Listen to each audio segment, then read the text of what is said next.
ಹಾಂ,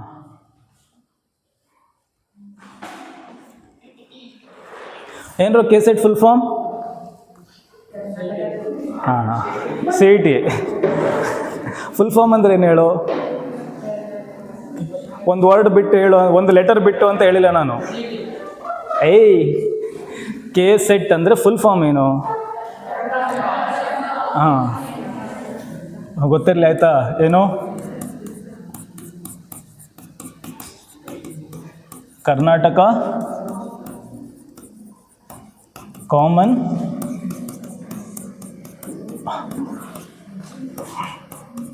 entrance test. ಯಾವುದಕ್ಕೆ common entrance test ಅಂದರೆ ಇದು ಸಿ ಇ ಟಿ. ಯಾವುದಕ್ಕೆ ಬರೀತೀರಾ? ಅದಕ್ಕೆ ನಾನು ತುಂಬ ಕತೆ ಹೇಳಲಿಕ್ಕೆ ಹೋಗಲ್ಲ ಆಯಿತಾ. ಆಲ್ರೆಡಿ ನಿಮಗೆ ಯಾರು ಹೇಳಿದ್ದಾರೆ?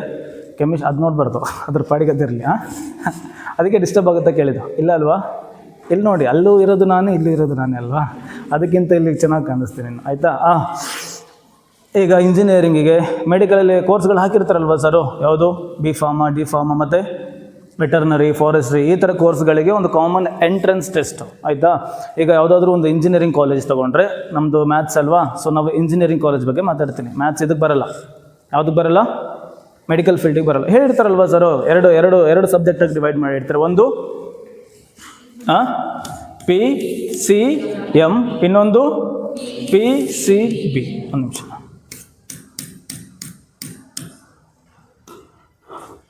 ಒಂದು ಪಿ ಸಿ ಎಮ್ ಆ್ಯಂಡ್ ಇನ್ನೊಂದು P C B, physics chemistry maths and physics chemistry biology. ಇದು ಓನ್ಲಿ ಫಾರ್ ಇಂಜಿನಿಯರಿಂಗ್. ಇದು P C B for medical course. ಯಾವುದಕ್ಕೆ ಪಿ ಸಿ ಬಿ ಬರೆಯೋದು? Only for medical course. ಹಾಗಂತ ಮೆಡಿಕಲಿಗೆ ಹೋಗೋರು ಈಗಲಿಂದಲೇ ಮ್ಯಾಥ್ಸ್ ಓದೋದು ಬಿಡೋ ಹಾಗಿಲ್ಲ. ಯಾಕೆ? ತುಂಬ ಜನಕ್ಕೆ ತಲೆಯಲ್ಲಿರುತ್ತೆ. ಇವಾಗಲೇ ಕೆಲವೊಬ್ರು ಇರ್ತಾರಲ್ವಾ, ನಾನು ಮೆಡಿಕಲ್ ಫೀಲ್ಡಿಗೆ ಹೋಗ್ಬೇಕಿದ್ದೀರಾ ಇಲ್ವಾ? ಮೆಡಿಕಲ್ ಫೀಲ್ಡಿಗೆ ಎಷ್ಟು ಜನ ಹೋಗ್ಬೇಕಂತ ಇದ್ದೀರಾ?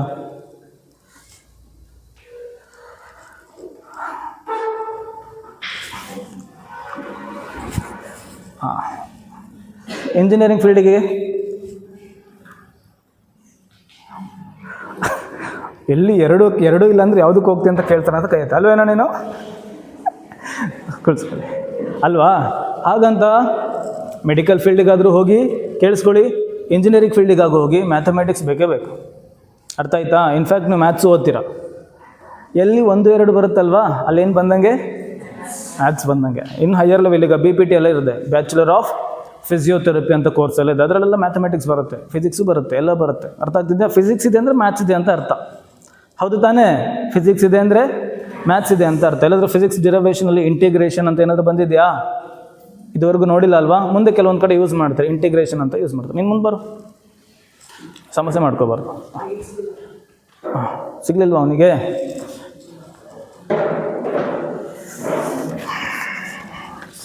ಸಾರಿ.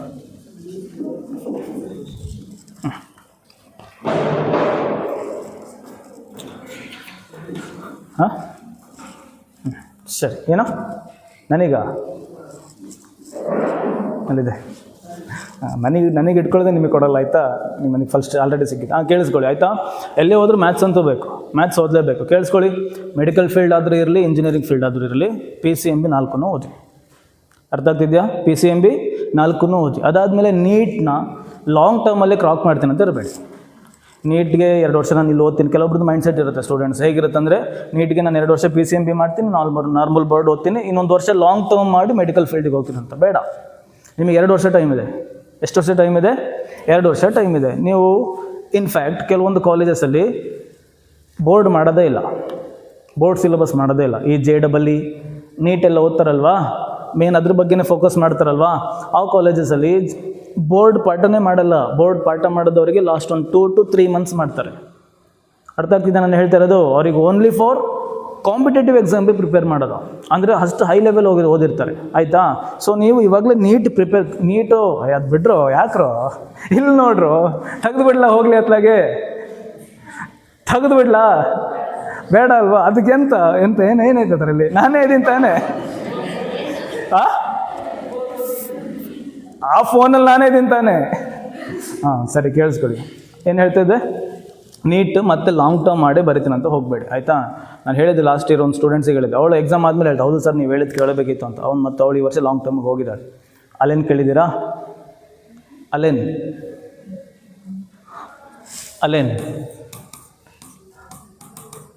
PW ಕೇಳಿದ್ದೀರಾ? ಅಲೆನ್ನು PW ಅಂದರೆ ಫಿಸಿಕ್ಸ್ ವಾಲಾ. ಇವರೆಲ್ಲ ಕೋಚಿಂಗ್ಗೆ ಸ್ವಲ್ಪ ಫೇಮಸ್, ಅದೆಲ್ಲ ಅವಳು ಅಲೆನ್ ಚೂಸ್ ಮಾಡಿದ್ರು, ಆಯಿತಾ. 2 ವರ್ಷದವರೆಗೂ ವೇಟ್ ಮಾಡಬೇಡಿ. Anyone has the desire to write JEE ಬರೋಕ್ಕೆ ಯಾರಿಗೂ ಇಂಟ್ರೆಸ್ಟ್ ಇದೆಯಾ? ಆಗಲಿ. JEE ಅಂತ ಒಂದು ಎಕ್ಸಾಮ್ ಇದೆ, ಗೊತ್ತಾ? ನಾನೇ ಹೇಳಿದ್ನಾ ಇಲ್ಲ ಗೊತ್ತಿತ್ತಾ ನಿಮಗೆ? ಹೇಳಿಲ್ಲಲ್ವ? JEE ಅಂತ ಒಂದು ಎಕ್ಸಾಮ್ ಇದೆ. ಏನಕ್ಕೆ ಬರೀತಾರೆ ಇದನ್ನು ಕೂಡ ಇಂಜಿನಿಯರಿಂಗಿಗೆ ಬರೆಯೋದು. ಈಗ ನೀವು KCET ಬರೀತೀರಲ್ವಾ, KCETನ ಕೂಡ ಯಾವುದಕ್ಕೆ ಬರೆಯೋದು? ಇಂಜಿನಿಯರಿಂಗಿಗೆ ಬರೆಯೋದು. JEE ಕೂಡ ಯಾವುದಕ್ಕೆ ಬರೀತೀರಾ? ಇಂಜಿನಿಯರಿಂಗಿಗೆ ಬರೀತೀರಾ. ಬಟ್ ಆದರೆ KCET ನಮ್ಮ ಕರ್ನಾಟಕದಲ್ಲಿರೋ ಇಂಜಿನಿಯರಿಂಗ್ ಕಾಲೇಜಸ್ಸಿಗೆ. KCET ಯಾವುದಕ್ಕೆ? ನಮ್ಮ ಕರ್ನಾಟಕದಲ್ಲಿರೋ ಇಂಜಿನಿಯರಿಂಗ್ ಕಾಲೇಜಸ್ಗೆ. ಈಗ ಅವ್ರ ಹತ್ರ ಒಂದು 100 ಸೀಟ್ ಇದೆ ಅಂತ ಹೇಳಿದ್ರೆ 50 ಸೀಟ್ನ KCET ಥ್ರೂ ಫಿಲ್ ಮಾಡ್ತಾರೆ, ಇನ್ನು 50 ಸೀಟ್ನ ಮ್ಯಾನೇಜ್ಮೆಂಟಿಂದ ಫಿಲ್ ಮಾಡ್ತಾರೆ. ಎಷ್ಟಿರ್ಬೋದು ಫೀಸು ಇಂಜಿನಿಯರಿಂಗ್ ಕಾಲೇಜಲ್ಲಿ ಪರ್ ಸೆಮ್ಮಿಗೆ ಅಥವಾ 1 ವರ್ಷಕ್ಕೆ ಎಷ್ಟು ಇರ್ಬೋದು ಫೀಸು ನಿಮ್ಮ ಪ್ರಕಾರ? ಈಗ ಟ್ರೆಂಡಿಂಗಲ್ಲಿರೋ ಕೋರ್ಸ್ ಯಾವುದು ಗೊತ್ತಾ?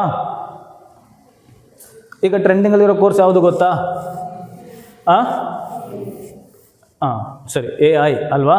ಅದನ್ನು AIML ಅಂತ ಹೇಳ್ತಾರೆ, artificial intelligence and machine learning ಅಂತ ಹೇಳ್ತಾರೆ. ಇನ್ನೊಂದು CSE, ಯಾವುದು?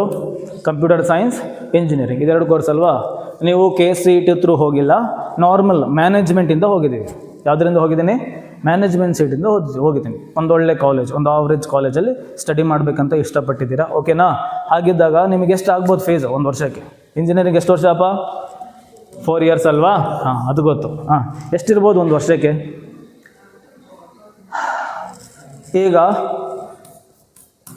4 to 5 lakh ನಡೀತದೆ ಪರ್ ಇಯರ್. ಎಷ್ಟು? 4 to 5 lakh ನಡೀತದೆ ಪರ್ ಇಯರ್. ಹಾಗಿದ್ರೆ 4 ವರ್ಷಕ್ಕೆ ಎಷ್ಟಾಯಿತು? 5 4s 20 lakh. ಯಾವುದಕ್ಕೆ? ಇಂಜಿನಿಯರಿಂಗ್ ಮಾಡಲಿಕ್ಕೆ. ಫುಡ್ಡು ಅಕೊಮಡೇಷನು ಬಿಟ್ಟು. ಏನು ಫುಡ್ಡು ಅಕೊಮಡೇಷನ್ ಅಂದರೆ ಉಳ್ಕೊಳ್ಳೋಕ್ಕೆ ಊಟ ಬಿಟ್ಟು. ಅರ್ಥ ಆಗ್ತಿದೆ ಹೇಳ್ತಾ ಇರೋದು ನಾನು? ಹಾಗಿದ್ರೆ ಅದೊಂದು ವರ್ಷಕ್ಕೆ 1 ಲಕ್ಷ ಇರುತ್ತೆ ಫೀಸು. ಫುಡ್ಡು ಅಕೊಮಡೇಷನ್ 1 ಲಕ್ಷ ಇರುತ್ತೆ. ಎಷ್ಟಾಯಿತು? ಅದಕ್ಕೊಂದು 4 ಲಕ್ಷ ಆ್ಯಡ್ ಮಾಡ್ಕೊಳ್ಳಿ. ಎಷ್ಟಾಯಿತು? ಒಂದು 4 ಲಕ್ಷ, ಇಲ್ಲೊಂದು 20 ಲಕ್ಷ, ಹತ್ತಿರ ಒಂದು 25 ಲಕ್ಷ ವಿತೌಟ್ KCET ಹೋದರೆ ನೀವು. ಹಾಗಂತ ಕೆಲವೊಂದು ಕಾಲೇಜಸ್ ಇದೆ 5 to 10 ಲ್ಯಾಕಲ್ಲೇ ನೀವು ಇದು ಮುಗಿಸ್ಕೊಬರ್ಬೋದು. ಯಾವುದನ್ನು? ಇಂಜಿನಿಯರಿಂಗ್ ಮುಗಿಸ್ಕೊಬರ್ಬೋದು. ಬಟ್ ಆದರೆ ನಿಮಗೆ ಗೊತ್ತು, ಇಂಜಿನಿಯರಿಂಗ್ ಹೋಗಿದ್ದೀರಂದರೆ ಕ್ಯಾಂಪಸ್ ಇಂಪಾರ್ಟೆಂಟು. ಏನು ಕ್ಯಾಂಪಸ್ಸು? ಗ್ರೌಂಡ್ ಅಲ್ಲ. ಏನು ಕ್ಯಾಂಪಸ್ ಅಂದರೆ ಗ್ರೌಂಡ್ ಅಲ್ಲ, ಇಂಟರ್ವ್ಯೂಗೆ ಬರ್ತಾರೆ. ಅರ್ಥ ಆಗ್ತಿದೆ ನಾನು ಹೇಳ್ತಾ ಇರೋದು? ನೀವು ಇಂಜಿನಿಯರಿಂಗ್ ಓದ್ತಾ ಇರುವಾಗಲೇ ಕೆಲವೊಂದು ಕಂಪ್ನಿಗಳು ನಿಮ್ಮ ಕಾಲೇಜಸ್ಸಿಗೆ ಟೈಅಪ್ ಆಗಿರ್ತಾರೆ. ಅವರು ನಿಮ್ಮನ್ನು ಓದ್ತಾ ಇರುವಾಗಲೇ ಅವ್ರ ಕಂಪ್ನಿಗೆ ಅಂತ ಸೆಲೆಕ್ಟ್ ಮಾಡ್ಕೊಳ್ತಾರೆ. ಒಳ್ಳೆ ಕಾಲೇಜಲ್ಲಿ ಓದಿದ್ರಷ್ಟು ಒಳ್ಳೆ ಕಂಪ್ನಿಗಳು ಬರ್ತವೆ. ಅರ್ಥ ಆಯ್ತಾ ನಾನು ಹೇಳ್ತಾ ಇರೋದು? ಒಳ್ಳೆ ಕಾಲೇಜಲ್ಲಿ ಓದಿದಷ್ಟು ಟಾಪ್ ಕಂಪ್ನಿಗಳು ಬರ್ತವೆ. ಟಾಪ್ ಕಂಪ್ನಿಗಳು ಬಂದಷ್ಟು ನಿಮ್ಮ ಸ್ಯಾಲ್ರಿ ಚೆನ್ನಾಗಿರುತ್ತೆ.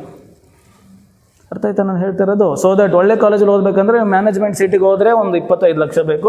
ಒಂದು ನಾರ್ಮಲ್ ಕಾಲೇಜ್ ಹೋದರೆ ಒಂದು 5 to 10 lakh ಬೇಕು. ಅದೇ ನೀವು KCET ಥ್ರೂ ಹೋದರೆ ನಿಯರ್ಲಿ ಒಂದು 5 lakhಲ್ಲಿ ಒಳ್ಳೆ ಕಾಲೇಜಲ್ಲೇ ನಿಂದು ಎಜುಕೇಷನ್ ಮುಗಿಸ್ಕೊಬರ್ಬೋದು. ಹಾಗಂತ ಅದನ್ನೇನು 10,000ಕ್ಕೆ ಮುಗಿಯುತ್ತೆ ಅಂತ ಇಲ್ಲ. KCETಯಲ್ಲಿ ಹೋದರೆ ಅದೇ ಒಂದು 10,000ಕ್ಕೆ ಮುಗಿಯುತ್ತೆ ಅಂತ ಇಲ್ಲ. ನಿಯರ್ಲಿ ಒಂದು 5 lakh ಬೇಕು ಒಂದು ಒಳ್ಳೆ ಕಾಲೇಜಿಗೆ ಹೋಗ್ತೀರಂದರೆ. ಯಾಕಂದರೆ ಗೌರ್ಮೆಂಟ್ ಫೀಸೇ ನಿಯರ್ಲಿ ನಿಮಗೆ 1 lakh ಇರುತ್ತೆ. ಗೌರ್ಮೆಂಟ್ ಫೀಸ್ ಕಟ್ಟೇ ಹೋಗೋದು ನೀವು, ಅಲ್ಲಿ ಕಾಲೇಜ್ ಫೀಸ್ ಎಕ್ಸ್ಟ್ರಾ ಅದು ಕಟ್ಟಲ್ಲ. ಅರ್ಥ ಆಯ್ತಾ ನಾನು ಹೇಳ್ತಿರೋದು? KCET ಥ್ರೂ ಹೋದರೆ ನಿಯರ್ಲಿ ಒಂದು 5 ಲಕ್ಷದಲ್ಲೇ ಮುಗಿಸ್ಕೊಬರ್ತೀರಾ. ಅದೇನು ನಿಮ್ಮ ಮನೆಗೆ ಹೊರೆ ಕೊಡದೆ ಎಜುಕೇಷನ್ ಲೋನ್ ಮಾಡ್ಕೊಂಡು ಹೋಗ್ಬೋದು. ನೀವು ಏನು ಮಾಡ್ಕೊಂಡು ಹೋಗ್ಬೋದು? ಎಜುಕೇಷನ್ ಲೋನ್ ಮಾಡ್ಕೊಂಡು ಹೋಗ್ಬೋದು. ಅರ್ಥ ಆಗ್ತಿದೆ? ಎಜುಕೇಷನ್ ಲೋನ್ ಹೇಗೆ ಗೊತ್ತಲ್ವಾ? ಪ್ರೊಸೆಸ್ ಗೊತ್ತಲ್ವಾ? ಎಜುಕೇಷನ್ ಲೋನ್ ಮಾಡಿಸ್ಕೊಂಡ್ರೆ ನಿಮ್ಮ ಎಜುಕೇಷನ್ ಮುಗಿದ ಮೇಲೆ ನೀವೇ ತೀರಿಸ್ತಾ ಹೋಗೋದು ಅದನ್ನು. ಈಗ 4 ವರ್ಷ ನಾವು ಎಜುಕೇಷನ್ ಒಂದು 5 ಲಕ್ಷ ಲೋನ್ ಕೊಟ್ಟರು ಅಂದ್ಕೊಳ್ಳಿ, ಅದಕ್ಕೆ ಬಡ್ಡಿ ಇರಲ್ಲ. ಎಷ್ಟು ವರ್ಷಕ್ಕೆ ಬಡ್ಡಿ ಇರಲ್ಲ? ಆ 4 ವರ್ಷಕ್ಕೂ ಬಡ್ಡಿ ಬಿದ್ದಿರಲ್ಲ. 4 ವರ್ಷಕ್ಕೆ 5 ಲಕ್ಷ ಹಾಗೆ ಇರುತ್ತೆ. ಅವರು ಒಂದು 6 ತಿಂಗಳು ಗ್ರೇಸ್ ಪೀರಿಯಡ್ ಅಂತ ಕೊಡ್ತಾರೆ, ಆಯಿತಾ? ಈಗ 4 ವರ್ಷ ಇಂಜಿನಿಯರಿಂಗ್ ಮುಗೀತು, 5 ಲಕ್ಷ ಎಜುಕೇಷನ್ ಲೋನ್ ಮಾಡಿದ್ದೀನಿ, ಒಂದು 5 ರಿಂದ 6 ತಿಂಗಳು ಗ್ರೇಸ್ ಪೀರಿಯಡ್ ಕೊಡ್ತಾರೆ. ಅದಾದಮೇಲೆ ಒಂದು ಜಾಬಿಗೆ ಹೋಗಲೇಬೇಕು, ಅದನ್ನು ತೀರಿಸಲೇಬೇಕು. ಬಟ್ ಆದರೆ ಅದನ್ನು ನೀವು ತೀರಿಸ್ಬೋದು. ಯಾರ ಮೇಲೆ ಡಿಪೆಂಡ್ ಆಗದಾಗೆ? ಫ್ಯಾಮಿಲಿ ಮೇಲೆ ಡಿಪೆಂಡ್ ಆಗದಾಗೆ. ಅರ್ಥ ಆಗ್ತಿದೆ ಹೇಳ್ತಿರೋದು? So KCET is that much important. For N engineering student as well as medical student. ಅರ್ಥ ಆಗ್ತಿದೆಯಾ? ಇದು ಮೆಡಿಕಲ್ವರೆಗೂ ತುಂಬ ಆಪ್ಷನ್ಸ್ ಇದೆ. KCET ಥ್ರೂ ನೀಟ್ ಒಂದ್ರೇ ಫೋಕಸ್ ಮಾಡಿಬಿಡಿ. KCET ಥ್ರೂ ಮೆಡಿಕಲ್ ಫೀಲ್ಡ್ಗೂ ತುಂಬ ಆಪ್ಷನ್ಸ್ ಇದೆ. ಅರ್ಥ ಆಯ್ತಾ ನಾನು ಹೇಳ್ತಿರೋದು? ಹಾಗಿದ್ರೆ KCETಯಲ್ಲಿ ಒಂದು ಒಳ್ಳೆ ರ್ಯಾಂಕಿಂಗ್ ಅಂದರೆ ಎಷ್ಟು? ಹತ್ತತ್ರ ಒಂದು 3 ಲಕ್ಷ ಜನ ಬರೀತಾರೆ ಎಕ್ಸಾಮ್. ಅರೌಂಡ್ ಒಂದು 2.5 to 3 lakh ಮೆಂಬರ್ಸ್ ಎಕ್ಸಾಮ್ ಬರೀತಾರೆ, ಸ್ಟೂಡೆಂಟ್ಸ್ ಎಕ್ಸಾಮ್ ಬರೀತಾರೆ. ಅದರಲ್ಲಿ ನಿಮಗೊಂದು ಒಳ್ಳೆ ಇಂಜಿನಿಯರಿಂಗ್ ಕಾಲೇಜ್ ಬೇಕಂದರೆ ನೀವೇನಿಲ್ಲ ಅಂದರೂ ಒಂದು 10,000 ಬಿಲೋ ಬರ್ಬೋದು. ಕೆಲವೊಬ್ರಿಗೆ ಏನು ಗೊತ್ತಾ, ಲಾಸ್ಟ್ ಇಯರ್ ನಡೆದಿತ್ತು, ನಮ್ಮ ಸ್ಟೂಡೆಂಟ್ ಒಬ್ಬರು 2 lakh ಬಂದಿದ್ದು ರ್ಯಾಂಕು. ಎಷ್ಟು? 2 lakh. ಅವ್ರು ಫೋನ್ ಮಾಡಿ ಒಳ್ಳೆ ರ್ಯಾಂಕ್ ಬಂದಿದ್ದಾಳೆ, 2 lakh ಅಂತೆ. ಅರ್ಥ ಆಗ್ತಿದೆಯಾ? ಎಷ್ಟು ಹೈ ರ್ಯಾಂಕ್ ಇದೆಯೋ ಅಷ್ಟು. ಈಗ 3 lakh ಬಂತು ಅಂದ್ಕೊಳ್ಳಿ, 3 lakh ಸ್ಟೂಡೆಂಟಲ್ಲಿ 3 lakh ಸ್ಟೂಡೆಂಟ್ ಬರ್ತಿದ್ದಾರೆ, ನಿನ್ನ ರ್ಯಾಂಕ್ 3 lakh ಅನ್ಕೋ, ಲಾಸ್ಟ್ ನೀನು ಅಂತ ಅರ್ಥ. ಹೌದಾ ತಾನೇ? ನಿನಗೊಂದು ಒಳ್ಳೆ ಕಾಲೇಜ್ ಬೇಕಂದ್ರೆ ನೀನು ನಿಯರ್ಲಿ ಒಂದು 10K ಬಿಲೋ ಬರಬೇಕು. ಅರ್ಥ ಆಗ್ತಿದೆಯಾ? ಇದಕ್ಕೆ ಗೊತ್ತಲ್ವಾ CETದು ಹೇಗೆ ಮಾರ್ಕ್ಸ್ ಕ್ಯಾಲ್ಕುಲೇಟ್ ಆಗೋದು ಗೊತ್ತಲ್ವಾ? ಬೋರ್ಡ್ದು 50%, CETದು 50%, ಅದು ಗೊತ್ತಲ್ವಾ? ನಾನು ಅದನ್ನು ತಗೊಳಕ್ಕೆ ಹೋಗಿಲ್ಲ, ಸಚಿನ್ ಸರ್ ಹೇಳಿದ್ದೀನಿ ಅಂತ ಹೇಳಿದ್ರಾ? ಅದರ ಹೇಳಲಿಕ್ಕೆ ಹೋಗಲ್ಲ. ಬೋರ್ಡ್ದು ಎಷ್ಟು ತಗೊಳ್ತಾರೆ? ಬೋರ್ಡ್ದು 50% ಮತ್ತು CETದು 50%. ನಾನು ಓನ್ಲಿ ಇಂಜಿನಿಯರಿಂಗಿಗೆ ಹೇಳ್ತೀನಿ, ಆಯಿತಾ? ಓನ್ಲಿ ಇಂಜಿನಿಯರಿಂಗಿಗೆ ಹೇಳ್ತೀನಿ, ಆಯಿತಾ? ಕೇಳಿಸ್ಕೊಳ್ಳಿ. ಲಾಸ್ಟ್ ಇಯರ್ ಇಲ್ಲೇ ನಮ್ಮ ಸ್ಟೂಡೆಂಟು ಬೋರ್ಡ್ ಅರೌಂಡ್ 280+ ಇತ್ತು. PCM ಬಗ್ಗೆ ಮಾತಾಡ್ತೀನಿ ನಾನು. ಯಾವುದು? PCM. Board around 280+ ತೆಗೆದಿದ್ಲು. ಮ್ಯಾಥ್ಸಲ್ಲಿ ಒಂದೇ ಮಾರ್ಕ್ಸ್ ಅವ್ರು 99 ಅವ್ರದ್ದು. Board around 280 out of 300. ಇದು KCETಯಲ್ಲಿ ಒಂದು 90 ಅಂದ್ಕೊಳ್ಳಿ, 30 ರೇಂಜಲ್ಲಿ ತೆಗೆದಾಳೆ. ಎಷ್ಟು ಬಂದಿರೋದು ರ್ಯಾಂಕ್ ಅವ್ರದ್ದು? 30K ಇತ್ತು last year example. Board around ಒಂದು 280+ ಇದ್ದು. KCETಯಲ್ಲಿ PCM ಅಲ್ವಾ, ಎಲ್ಲ ಸಬ್ಜೆಕ್ಟು ಆವ್ರೇಜ್ ಒಂದು 30 ಅಂದ್ಕೊಳ್ಳಿ. ಎಲ್ಲ ಸಬ್ಜೆಕ್ಟಲ್ಲೂ 30 ಅಂದ್ಕೊಳ್ಳಿ. 30 ಅಲ್ಲ, ಕೆಲವೊಂದು 37 ಬಂದಿದೆ, ಕೆಲವೊಂದು 28 ಬಂದಿದೆ. ಆವ್ರೇಜ್ 90 ಹೇಳ್ತಾರೆ ನಾನು. ಅರ್ಥ ಆಗ್ತಿದೆ? ಸರಿ, ನೆನಪಿಲ್ಲ ನನಗೆ. ಅವಳದ್ದು ರ್ಯಾಂಕು 32K ಏನೋ, 30K ಅನ್ಕೊ. ಅರ್ಥ ಆಗ್ತಿದೆಯಾ? ನಾನು ನಿಮಗೆ ಹೇಳ್ತಿರೋದು 10K ಬಿಲೋ ಬರಬೇಕಂತ. ಇವಳಿಗೂ ಒಳ್ಳೆ ಕಾಲೇಜ್ ಆಯಿತು. ಶಿವಮೊಗ್ಗದಲ್ಲಿದೆ ಗೊತ್ತಾ? JNNCE ಅಂತ ಒಂದು ಕಾಲೇಜ್ ಇದೆ ಗೊತ್ತಾ? ಕೇಳಿದ್ದೀರಾ? ಶಿವಮೊಗ್ಗದಲ್ಲಿ 2 ಇಂಜಿನಿಯರಿಂಗ್ ಕಾಲೇಜ್ ಇದೆ. ಒಂದು JNNCE, ಇನ್ನೊಂದು PESET. ಯಾವುದು? ಇನ್ನೊಂದು PESET. ಕೇಳಿದ್ದೀರಾ ಕಾಲೇಜ್ ನೇಮು? ಕೇಳಿಲ್ವಾ? ಕೇಳಿಲ್ಲ ಅಂತ ತಿಳ್ಕೊಳ್ಳಿ. Jawaharlal Nehru national college of engineering ಅಂತ ಇದು JNNCE. ಇದು PESET, ಅದು PS ಇನ್ಸ್ಟಿಟ್ಯೂಟ್ ಆಫ್ ಟೆಕ್ನಾಲಜಿ ಅಂತ ಹೇಳಿ. ಅರ್ಥ ಆಗ್ತದೆ? 2 ಇಂಜಿನಿಯರಿಂಗ್ ಕಾಲೇಜ್ ಇದೆ. ಇದರಲ್ಲಿ ಅದರಲ್ಲಿ ಅವಳಿಗೆ ಇದರಲ್ಲಿ ಸೀಟ್ ಆಗುತ್ತೆ. ಅದರಲ್ಲಿ JNNCE 30Kಗೂ ಆಗುತ್ತೆ, ಆರಾಮಾಗಿ ಆಗುತ್ತೆ. ಫಸ್ಟ್ ರೌಂಡಲ್ಲೇ ಆಗುತ್ತೆ. ಫಸ್ಟ್ ರೌಂಡಲ್ಲಿ ಅರೌಂಡ್ ನಿಮಗೆ 50Kವರೆಗೂ ನಿಮಗೆ ಫಸ್ಟ್ ರೌಂಡಲ್ಲೇ ಸೀಟ್ ಸಿಕ್ಬಿಡುತ್ತೆ. 50,000ವರೆಗೂ ರ್ಯಾಂಕಿಂಗ್ ಇರೋರಿಗೆ ಅರೌಂಡ್ 50 ಬೇಡ, ಒಂದು 30 to 40, ಒಂದು 40K ಇರೋವರೆಗೂ ಫಸ್ಟ್ ರೌಂಡಲ್ಲೇ ಸೀಟ್ ಸಿಕ್ಬಿಡುತ್ತೆ. ಅರ್ಥ ಆಗ್ತಿದೆಯಾ? ನಾನು ಹೇಳ್ತಾ ಇರೋದು ನಿಮಗೆ ಬಿಲೋ 10K ಬರಬೇಕು ಅಂತ ಅಲ್ವಾ? ನೀವೇನು ಬೇಡ, PCMಲ್ಲಿ ಬೋರ್ಡಲ್ಲಿ 280+ ತೆಗಿರಿ. ಎಷ್ಟು? 280+ ತೆಗಿರಿ. KCETಯಲ್ಲಿ ಅರೌಂಡ್ ಒಂದು ಎಲ್ಲ ಸಬ್ಜೆಕ್ಟಲ್ಲೂ 40 to 45 ತೆಗಿರಿ. ಔಟ್ ಆಫ್ 40 ಬೇಡ. ಎಷ್ಟು? 40 to 45 ಅರೌಂಡ್ ನೀವೊಂದು 160 to 40 ಅಲ್ವಾ? 120 to 135 ಸ್ಕೋರ್ ಮಾಡಿ. ಅರ್ಥ ಆಗ್ತಿದೆಯಾ? ದಿಸ್ ಟ್ರೆಂಡ್ ಮೇ ಚೇಂಜ್ ಆಗಬಹುದು. ನೆಕ್ಸ್ಟ್ ಇಯರ್ಗೆ ಇನ್ನೂ ಚೇಂಜ್ ಆಗುತ್ತೆ. ಸ್ಟೂಡೆಂಟ್ಸ್ ಮೇಲೆ ಡಿಪೆಂಡ್ ಅದು. ನಂಬರ್ ಆಫ್ ಸ್ಟೂಡೆಂಟ್ಸ್ ಜಾಸ್ತಿ ಆಗ್ತಾ ಹೋದರೆ ಜಾಸ್ತಿ ತೆಗೆದಷ್ಟು ಕಡಿಮೆ ಬರ್ತಾ ಹೋಗುತ್ತೆ ರ್ಯಾಂಕಿಂಗ್. ಅರ್ಥ ಆಗ್ತಿದೆ ಹೇಳ್ತಾ ಇರೋದು ನಾನು? ಇರಲಿ ಕೇಳಿಸ್ಕೊಳ್ಳಿ. ನಿಮ್ಮ ಬೋರ್ಡಲ್ಲಿ ಒಂದು 280+, ನಿಮ್ಮ PCMಲ್ಲಿ ಹೇಳ್ತಾರೆ ನಾನು. PCMಲ್ಲಿ ಅರೌಂಡ್ 120 to 135, ಅಂದರೆ 40 to 45 ಪರ್ ಸಬ್ಜೆಕ್ಟ್ ತೆಗೆದ್ರೆ ನಿಮ್ಮ rank definitely less than 10K ಸಿಗುತ್ತೆ. ಎಷ್ಟು ನೋಡ್ಲಿಕ್ಕೆ ಸಿಗುತ್ತೆ? ಲೆಸ್ ದೆನ್ 10K ಸಿಗುತ್ತೆ. ಅರ್ಥ ಆಗ್ತಿದೆಯಾ? It is all about your CET. ಈಗೆಲ್ಲ CET ತುಂಬ ಸ್ಟ್ರಿಕ್ಟ್ ಮಾಡಿದ್ದಾರೆ. ಅರ್ಥ ಆಗ್ತಿದೆಯಾ? ಮುಂಚೆ ಹೇಗಿತ್ತು ಅಂದರೆ ಅದು ಸ್ಟೇಟ್ ಬ್ಲಾಕಿಂಗು ಅದು ಇದು ತುಂಬ ಇದಿತ್ತು. ಇವಾಗೆಲ್ಲ ತುಂಬ ಸ್ಟ್ರಿಕ್ಟ್ ಆಗಿದೆ. ಚೆನ್ನಾಗಿ ಓದ್ಕೊಳ್ಳಿ, ಇವಾಗಲಿಂದನೇ ಓದ್ಕೊಳ್ಳಿ. ನಿಮ್ಮ first year syllabus not make much impact on the KCET. ನಿಮ್ಮ ಫಸ್ಟ್ ಇಯರ್ ಸಿಲೆಬಸ್ಸಿಂದ ಅಷ್ಟು ಕ್ವಶನ್ಸ್ ಬರಲ್ಲ. ಎಲ್ಲರೂ ಹೇಳಿರ್ತಾರಲ್ವಾ, ಫಸ್ಟ್ ಇಯರ್ ಸಿಲೆಬಸ್ಸಿಂದ ನಿಮಗೆ ಅರೌಂಡ್ ಒಂದು 10 to 15 ಕ್ವಶನ್ಸ್ ಬರ್ಬೋದು. ಯಾವುದೋ ಒಂದು ವರ್ಷ ಮಾತ್ರ ಲಾಸ್ಟ್ ಇಯರ್, ಈ ವರ್ಷ ಅಲ್ಲ ಲಾಸ್ಟ್ ಇಯರ್ 21 ಕ್ವಶನ್ ಕೇಳಿದ್ದಾರೆ. ಅರೌಂಡ್ ನೆಕ್ಸ್ಟ್ ಹೇಳ್ತೀನಿ ಅದನ್ನೆಲ್ಲ ಹೇಳ್ತೀನಿ ಆಯಿತಾ. ಅರೌಂಡ್ 60 ಕ್ವಶನಲ್ಲಿ ಒಂದು 10 ರಿಂದ 15 ಕ್ವಶನು ನಿಮ್ಮ ಫಸ್ಟ್ ಇಯರ್ ಸಿಲೆಬಸ್ಸಿಂದ ಬರುತ್ತೆ. ಮಿಕ್ಕಿರೋ 45 ಕ್ವಶನ್ ಎಲ್ಲಿಂದ ಬರುತ್ತೆ? ಸೆಕೆಂಡ್ ಇಯರ್ ಸಿಲೆಬಸ್ಸಿಂದ ಬರುತ್ತೆ. Second year syllabus is very much important. ಅರ್ಥ ಆಗ್ತಿದೆಯಾ? ಬಟ್ ಈಗಲೇ ಒಂದು ಟ್ರ್ಯಾಕಲ್ಲಿ ಇರಿ ಅಂಥೇಳಿ ಇವಾಗಲಿಂದನೇ ಸ್ಟಾರ್ಟ್ ಮಾಡ್ತಾ ಇದ್ದೀವಿ. ಹಾಗಂತ ಫಸ್ಟ್ ಇಯರ್ ಸಿಲೆಬಸ್ಸು ಬಿಲ್ಡಿಂಗ್ ಇಲ್ಲ. ಫಸ್ಟ್ ಇಯರ್ ಸಿಲೆಬಸ್ಸಿಂದ ಕೆಲವೊಂದು ಚಾಪ್ಟರ್ ಏನಾಗುತ್ತೆ ಅಂದರೆ ಸೆಕೆಂಡ್ ಇಯರಿಂದ ಕೆಲವೊಂದು ಚಾಪ್ಟರ್ಗಳು ಕಷ್ಟ ಬರಲಿಕ್ಕೆ ಚಾನ್ಸ್ ಇರುತ್ತೆ. ಆ ಟೈಮಲ್ಲಿ ಫಸ್ಟ್ ಇಯರೇ ಕೈ ಇಡಿ. ಒಂದು ಹತ್ತಿರ ಒಂದು 15 ಕ್ವಶನಲ್ಲಿ ಒಂದು 10 ಕ್ವಶನ್ ಆದರೂ ನೀವು ಅಟೆಂಡ್ ಮಾಡಿದರೆ it will be very helpful. ಅರ್ಥ ಆಗ್ತಿದೆಯಾ? ಆಲ್ಮೋಸ್ಟ್ ಎಲ್ಲ ಚಾಪ್ಟರಿಂದ ಒಂದು ಕ್ವಶನ್ ಥರ ಇದೆ ನಿಮಗೆ ಫಸ್ಟ್ ಇಯರಲ್ಲಿ. ಎಷ್ಟು ಚಾಪ್ಟರ್ ಇದೆ ಅರೌಂಡ್ ಮ್ಯಾಥ್ಸಲ್ಲಿ? ಎಷ್ಟು ಚಾಪ್ಟರ್ ಇದೆ ಮ್ಯಾಥ್ಸಲ್ಲಿ? ಎಷ್ಟು ಚಾಪ್ಟರ್ ಇದೆ ಮ್ಯಾಥ್ಸಲ್ಲಿ ಅಂದೆ?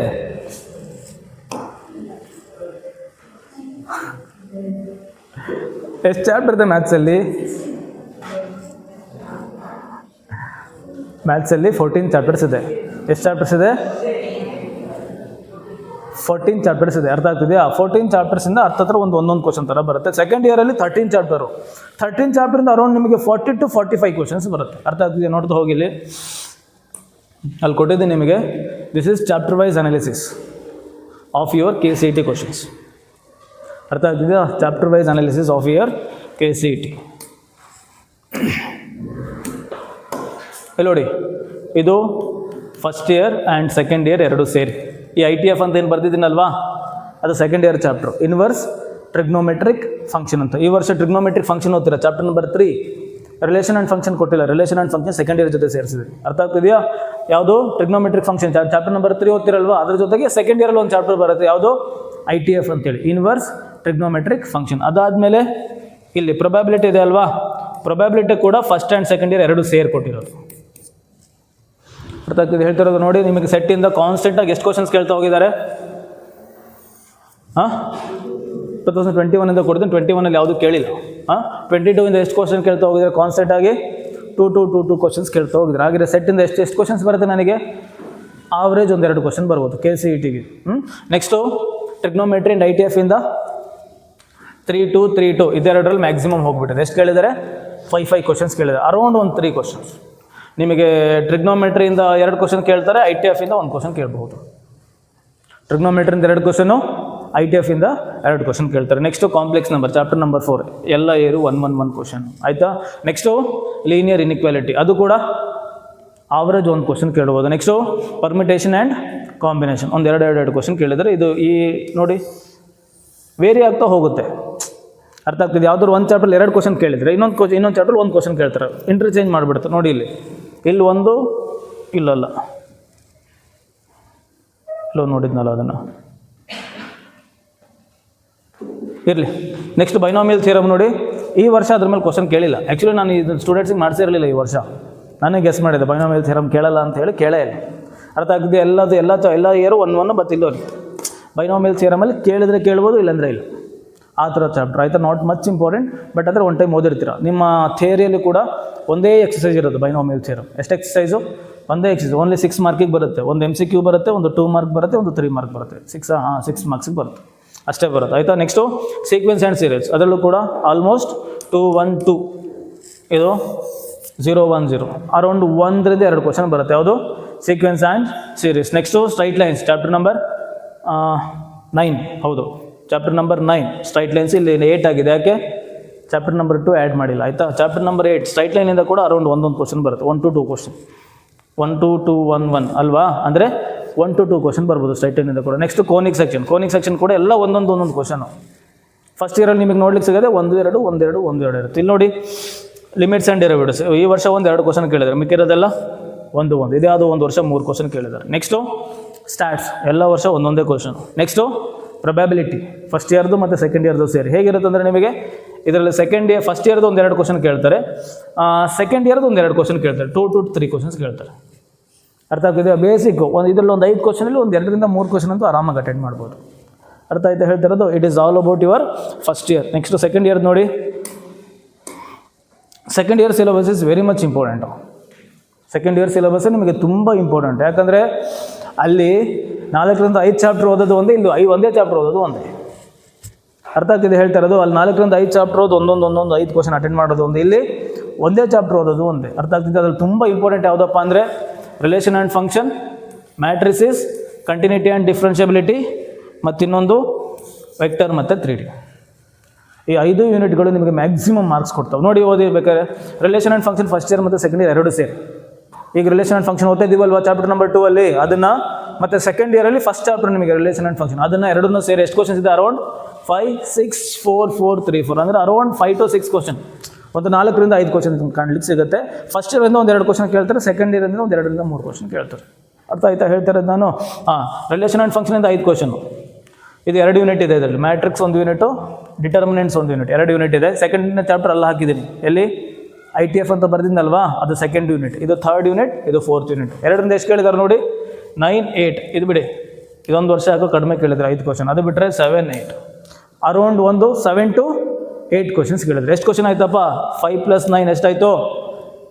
14. ನೆಕ್ಸ್ಟು ಕಂಟಿನ್ಯೂಟಿ ಆ್ಯಂಡ್ ಡಿಫ್ರೆನ್ಷಿಯಬಿಲಿಟಿಯಿಂದ 5 ಎಷ್ಟಾಯಿತು? 14 + 5 19. ವೆಕ್ಟರಿಂದ 4, 3D ಇಂದ 2 6 ಎಷ್ಟಾಯಿತು? 25 ಕ್ವಶನ್ಸ್. ಎಷ್ಟು ಯೂನಿಟಿಂದ? 1, 2, 3, 4, 5, 6, 7 ಯೂನಿಟಿಂದ ಎಷ್ಟು ಮಾರ್ಕ್ಸ್ ಬರ್ತದೆ ನಿಮಗೆ? 25 ಮಾರ್ಕ್ಸಿಗೆ ಬರ್ತದೆ. ಅರ್ಥ ಆಗ್ತದೆ ಹೇಳ್ತಿರೋದು? These units are very much important. ಇದ್ರ ಜೊತೆಗೆ ಪ್ರೊಬ್ಯಾಬಿಲಿಟಿ ಒಂದು ಸೇರಿಸ್ಕೊಳ್ತೀನಿ ನಾನು. ನೆಕ್ಸ್ಟ್ ಇಯರ್ ನಿಮಗೆ ಗೊತ್ತಾಗುತ್ತೆ. ಈ ವರ್ಷ ಅದ್ರ ಜೊತೆಗೆ ಪ್ರೊಬ್ಯಾಬಿಲಿಟಿ ಇದ್ರೆ ಸೇರಿಸ್ತೀನಿ. ಈ ವರ್ಷದ ವೆಯ್ಟೇಜ್ ಕಡಿಮೆ ಅಲ್ವಾ, ಈ ವರ್ಷ ಎಷ್ಟು ಬೇಕೋ ಅಷ್ಟು ಹೇಳಿರ್ತೀನಿ. ಎಷ್ಟೇ ಹೇಳಿದ್ರು ಹೇಳಿದ್ದು ಈ ವಾರ ನೆನಪಿರಲ್ಲ, ಹೌದು ತಾನೇ? ಇನ್ನು ಇವಾಗ ಹೇಳಿದ್ದು CET ಬರೆಯೋದು ಯಾವಾಗ ನೀವು? CET ಬರೋದು ಯಾವ ವರ್ಷ ಹೇಳಿ ನೋಡೋಣ? 2028 ಏಪ್ರಿಲ್ ಅಲ್ವಾ? ಯಾವಾಗ ಬರೆಯೋದು ನೀವು? 2028 ಏಪ್ರಿಲ್. ಇನ್ನು ಯಾವಾಗಿದ್ದೀವಿ? 2026, 27, 28. ಇನ್ನು 2 ವರ್ಷ ಇದೆ.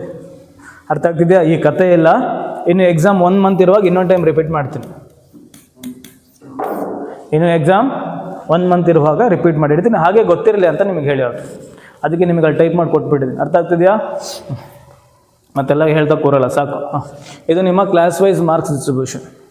ಕ್ಲಾಸ್ 11ಇಂದ ಎಷ್ಟು ಕ್ವಶನ್ ಕೇಳಿದರೆ, ಕ್ಲಾಸ್ 12ಇಂದ ಎಷ್ಟು ಕ್ವಶನ್ ಕೇಳಿದ್ದಾರೆ. ಅರ್ಥ ಆಗ್ತಿದೆಯಾ? 2024ಅಲ್ಲಿ ಕ್ಲಾಸ್ 11ಇಂದ 14 ಕ್ವಶನ್ ಕೇಳಿದ್ದಾರೆ, ಕ್ಲಾಸ್ 12ಇಂದ 46 ಕ್ವಶನ್ಸ್ ಕೇಳಿದ್ದಾರೆ. 2025ಅಲ್ಲಿ ಕ್ಲಾಸ್ 11ಇಂದ 21, ಕ್ಲಾಸ್ 12ಇಂದ 39. 2026ಅಲ್ಲಿ ಈ ವರ್ಷ ಏಪ್ರಿಲಲ್ಲಿ CET ಆಯ್ತಲ್ವಾ, ಆವಾಗ ಕ್ಲಾಸ್ 11ಇಂದ 17 ಕ್ವಶನ್ಸ್ ಕೇಳಿದರೆ, ಕ್ಲಾಸ್ 12ಇಂದ 43 ಕ್ವಶನ್ಸ್ ಕೇಳಿದ್ದಾರೆ. ಅರ್ಥ ಆಯ್ತಾ? ನಿಮಗೆ ಅರೌಂಡ್ ಒಂದು ಆ್ಯಕ್ಚುಲಿ ಟ್ರೆಂಡ್ ಹೇಗಿತ್ತಂದರೆ, ಇದೆರಡು ವರ್ಷಕ್ಕೆ ಹಿಂದೆ ಕಾಣಿಸಲ್ವಾ?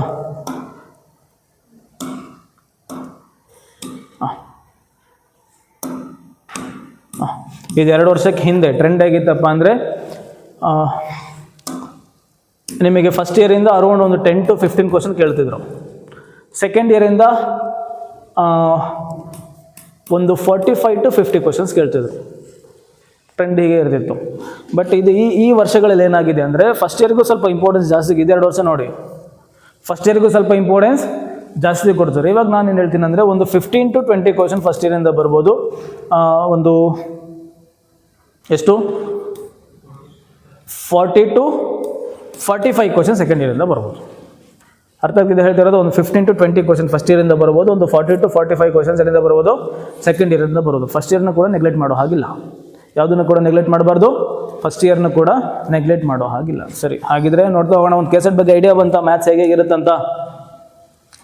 ಎಲ್ಲದು ಹಾಗೆ. PCMBಯಲ್ಲಿ 4 ಸಬ್ಜೆಕ್ಟಲ್ಲಿ ಅರೌಂಡ್ ಫಸ್ಟ್ ಇಯರ್ಗೆ ಎಷ್ಟು ಹೇಳಿದ್ದಾರೆ? ಫಿಸಿಕ್ಸ್ ಎಷ್ಟು ಹೇಳಿದರು? ಅರೌಂಡ್ ಒಂದು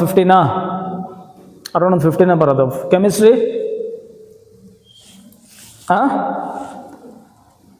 ಹೇಳಿಲ್ವಾ ಸರ್? ಎಲ್ಲ ಅರೌಂಡ್ ಒಂದು 10 to 15 ಬರುತ್ತೆ. ಬಯಾಲಜಿ ಕೂಡ ಸೈ.